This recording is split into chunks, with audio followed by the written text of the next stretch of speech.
Sudah terlihat Bapak Ibu? Sudah Pak? Jelas? Oke. Sudah Pak.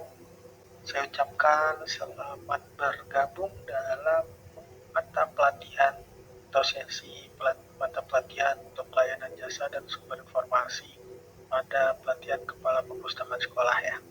Saya akan memulai dengan sebuah pertanyaan nih buat Bapak Ibu.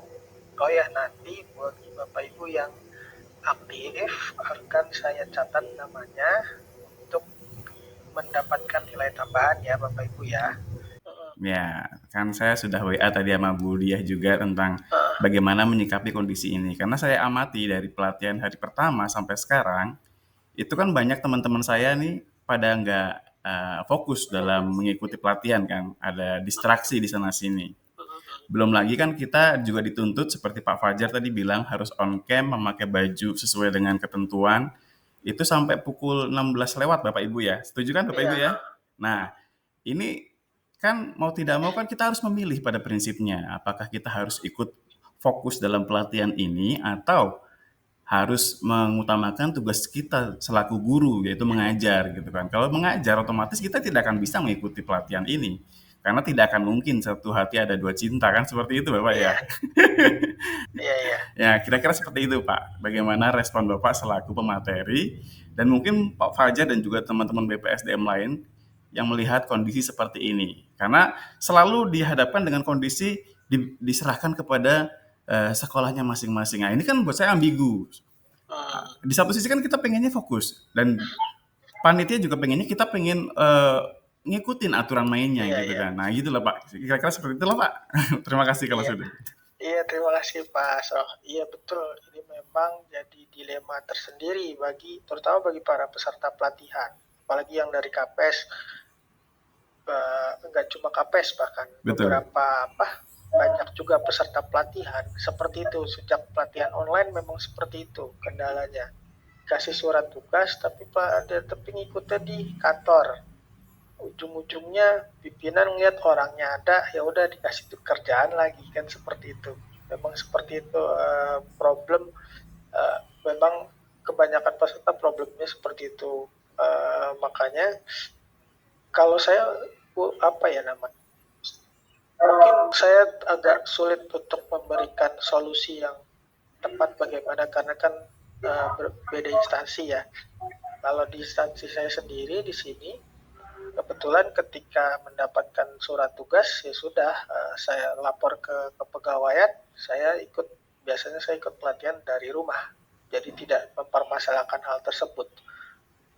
Karena itu memang hak saya memang sudah ada di peraturannya seperti itu. Tapi kalau di tempat Bapak atau tempat teman-teman yang lain saya kurang tahu kondisinya seperti apa. Kadang memang ya begitulah kalau namanya atasan. Gitu Pak Asroh. Ya, terima kasih Pak. Memang idealnya itu kenapa untuk persyaratan mengikuti diklat dimintakan untuk surat tugas. Sebenarnya itu surat tugas itu ditujukan lebih kepada pimpinan dari instansi tersebut.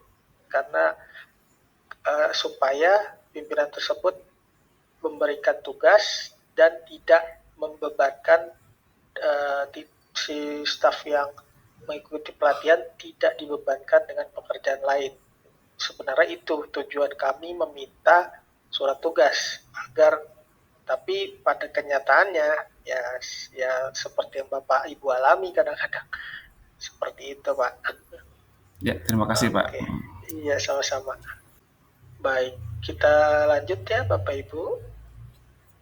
Nah, sekarang kita masuk ke karakteristik perpustakaan konvensional. Ada bagaimana sih karakteristik perpustakaan konvensional? Perpustakaan konvensional karakteristiknya biasanya didominasi oleh koleksi tercetak, bahkan 100% koleksinya tercetak. Lalu yang kedua sifatnya pasif, jadi menunggu pemustaka yang datang, jadi menunggu pengunjung yang datang. Untuk istilah pemustaka di dalam dunia perpustakaan itu kami sebutan bagi pengunjung atau pelanggan ya. Jadi ya seperti sikap pustakawan yang punya image yang agak negatif. Jadi terserah mau ada pengunjung atau enggak. Jadi mereka lebih tidak terlalu mementingkan tidak kurang proaktif untuk menjangkau perpustakanya. Jadi terserah mau datang mau enggak, mau baca atau enggak, seperti itu. Dan juga nih pustakawannya juga dan perpustakaannya biasanya tidak berinisiatif, kurang inisiatif memberikan program-program yang baik. Di beberapa tadi yang sudah dari Bapak Ibu di sini ada yang memberikan ada yang punya program yang baik ya, itu mencirikan sebuah perpustakaan yang sudah modern dan sudah menyesuaikan zaman ya, dengan adanya tidak diam saja, dan mungkin juga koleksinya bukan cuma tercetak saja. Nah, mungkin Bapak Ibu ada yang mau menambahkan kira-kira perpustakaan yang konvensional atau tradisional itu yang seperti apa? Mungkin ada pemikiran dari Bapak Ibu selain 3 karakter ini? Ada Bapak Ibu? Di tempat kami itu kan ada program podcast ya Pak ya, siniar kalau pakai bahasa Indonesia. Nah, itu anak-anak murid kan disuruh untuk membuat resensi buku dan beberapa konten yang sifatnya dengan literasi lah. Tapi di momen lain seperti yang Pak Harya bilang tadi, bahwasanya kita dalam pemutaran film aja kan tidak harus melulu tentang film edukasi ya.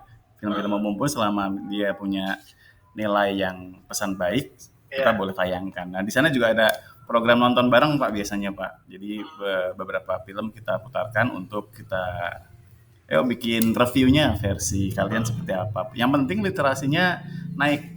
Karena dalam konsep saya, literasi atau daya baca itu tidak melulu dengan tulisan atau angka gitu. Tapi kita bisa baca dengan dua versi. Kalau di dalam Muslim itu kan ada ayat kauliyah, ayat kauniyah. Saya pikir membaca ya tidak melulu tentang buku dan turunannya, tapi bisa dengan alam sekitar yang relate dengan kehidupan mereka sehari-hari. Di momen lain saya mengajak mereka menganggap perpustakaan itu rumah kedua mereka. Kadang-kadang mereka saya ajak makan bareng, sarapan bareng. Sarapan itu saya bawakan bahan-bahannya, entah itu Indomie, entah itu roti untuk diisi dengan topping versi mereka gitu ya.